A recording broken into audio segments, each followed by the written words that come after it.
Hello, Johnnies, and welcome to the November issue of SportsWire, your home for the Red Storm Sporting Report. I'm Frank Labella. And I'm Cristal Rosa Sanchez. We've got a packed show for you today, covering all the big moments from the fall season. From strong finishes on the golf course to an exciting start on the basketball court, the Johnnies have been working extra hard this past month. That's right, our Red Storm teams have been busy, and we're breaking it all down for you. Let's get right into it. Kicking off our show is the men's golf team, who closed out their season on October 28th, finishing third in the Chicago Invitational. The Red Storm shot 20 over par through 3 rounds at the Chicago Country Club. Freshman Max McColgan led the team with a season-best 4 under par. The men's golf team will start their spring season on February 2nd at the Bill Collum Invitational. The St. John's men's tennis team wrapped up a strong fall on a high note, building off their momentum from the Hofstra Invitational. First, they tallied 11 wins at the Northeast Regionals in Princeton via strong performances from Armando Sotelo and Adam Groves. They then added 7 more wins at the Dragon Invitational at Drexel University. After the strong finish, Red Storm tennis will turn its attention to Big East play coming up this spring. The women's tennis team wrapped up their fall slate on November 1st at the Buffalo Invitational. Junior Julia Bizzari swept the bracket, securing wins in all 4 of her matches. In total, the Red Storm won 12 matches in Buffalo, dominating the tournament. They also found success in the Northeast Regional Championships in Philadelphia, led by Bizzari and Captain Carlotta Buss, who both won 2 matches. Based on the positive results this fall, we can look ahead with excitement as the spring season opens up in January. On Halloween, the St. John's women's cross-country team concluded their season at the Big East Championships in Nebraska. 6 runners took on the 6-kilometer course for the Red Storm. Sophomore Nayara Garcia led the team, finishing in under 23 minutes in 71st place. Not far behind was freshman Atoya Harvey, running a personal best 23 minutes and 30 seconds. Senior Brennan Mann also set a personal best in her final race, finishing in 24 minutes and 38 seconds. While the team struggled overall this year, a handful of underclassmen, including Harvey and Garcia, have shown promising signs for the future of this team. The St. John's men's soccer team just missed out on the Big East tournament this year, finishing with 11 points and sitting in 5th place in the East Division. The Red Storm concluded their season with a 10-0 win over CCNY at home, the most goals in a game in program history. Freshman forward Shavi Avijan and junior midfielder Jad Benjaloun and graduate defender Godwin Partey all scored 2 goals. The Johnnies ended the season with an overall record of 9, 5, and 4, and will leave their fate up to the NCAA committee for this year's tournament. On October 25th, the St. John's women's soccer team notched their first win since August, defeating DePaul 2-0 in Queens. Seniors Molly McGlame and Mia Agresti gave St. John's the edge with goals early in the first half. Their season ended after a 3-0 loss on the road at Creighton, making their final record 3-9-5 and 1-6-3 in Big East play. Switching gears, coaches and athletes of the Big East Conference made their way to Madison Square Garden for Media Day on October 21st. Hello, Johnnies. My name is Cristal Rosa Sanchez, and I'm here with WRED-TV at Madison Square Garden. We're getting ready to take over Media Day.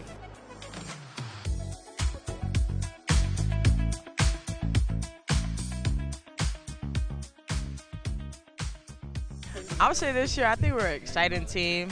I think we're all passionate about the game. We're competitive, and we're gonna defend on and off. We're gonna defend on the court. And I would say we're pretty excited.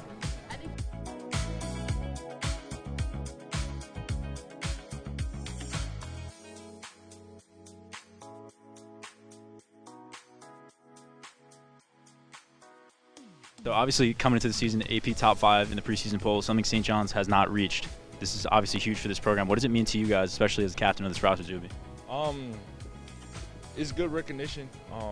Now we got something to play towards, but we don't really, just talk about preseason rankings or think too much into it. We're just gonna treat, every day, be competitive as possible, and just approach every day the same way, and just try to have another successful season.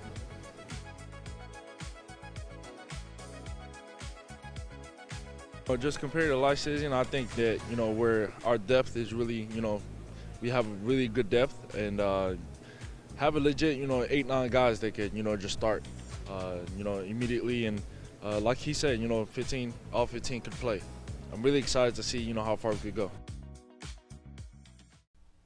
Since SportsWire was brought back last fall, we have seen some exciting seasons here on campus, with the future looking as bright as ever. Of course, SportsWire is here to stay. But unfortunately, our crew cannot say the same. My co-host Frank, along with TJ, one of our sports writers, will be saying goodbye to WRED-TV this winter. It has been a great couple of months, but it's only right we ended on a high note. Now hailing all the way from Boston, it's TJ Horrigan.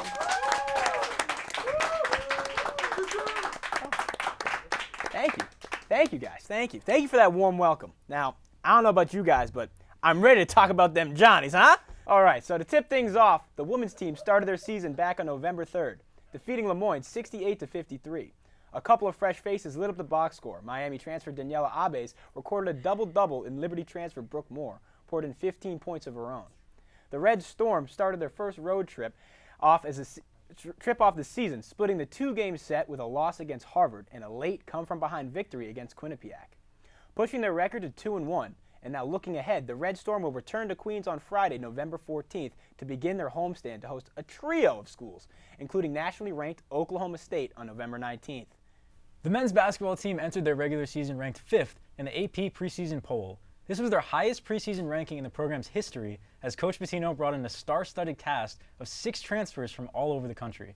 One storyline surrounding the Red Storm coming into the season was the status of the point guard position. UNC transfer Ian Jackson was a candidate for the role, along with last year's Big Sky Player of the Year Dylan Darling, but Coach Pitino selected Stanford's former shooting guard Ozias Sellers to be the main playmaker. The Johnnies opened the preseason schedule, matching up with Towson University at Carnesecca Arena. The Red Storm took some time to shake off the rust, but were able to pull off the comeback win. The Johnnies closed out their exhibition games with an overtime loss to preseason number 7 ranked Michigan Wolverines. The Red Storm fought neck and neck as the contest saw 19 lead changes, but the Johnnies were unable to pull off the win at Madison Square Garden. St. John started their regular season on November 3rd, playing host to the Quinnipiac Bobcats in front of a sold-out Carnesecca Arena. Before tip-off, St. John celebrated their historic 2024-25 season as they presented the returning Johnnies with their championship rings and unveiled the banner for Rick Pitino's Coach of the Year award. The Red Storm's hunger was on full display as they routed the Bobcats 108-74. Going up by as much as 45 points in the blowout. This was the most points the Johnnies have scored in a season opener since 2021. The Red Storm did not have much time to celebrate as they quickly turned their attention to the Alabama Crimson Tide. What would turn out to be a top 15 matchup as Madison Square Garden played the part as the Crimson Tide came out strong looking for an upset. The Red Storm were able to keep pace and went into halftime down 9 before storming back in the second half to take the lead with under 4 minutes left to go. Alabama would quickly go back ahead and keep it that way as they win 103-96. The captain Zubi Ejiofor had 27 points and 10 rebounds, but it was not enough as the Red Storm fall to 1-1 through the first 2 games. Looking ahead, they begin a 2-game homestand on November 13th, hosting William & Mary before Bucknell comes to Queens on the 20th. After that, the Red Storm will fly west for the Players Era Tournament in Las Vegas. Well, TJ, we the SportsWire Committee and WRED-TV just want to say thank you for your hard work and dedication to this season's edition of SportsWire. Thank you. Thank you very much. Earlier this week, one of WRED-TV's very own, Luis Barrett, had the chance to sit down with St. John's Vice President and Director of Athletics, Ed Kull.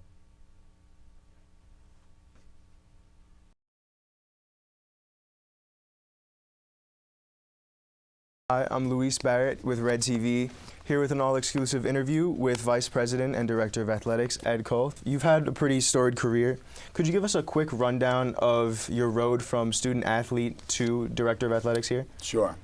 I'll try to keep that as brief as possible. I was an undergraduate at Stony Brook University, baseball player there, and got my MBA in the Tobin School of Business. So became a graduate here and enjoyed going to classes at night while learning athletic administration by day. This is a personal passion, and I'm thrilled and lucky and excited to be sitting with you at one of my favorite places in the entire world. Heading into the final game, home game, against Seton Hall at MSG, there was a lot of debate whether or not St. John's would be returning this season.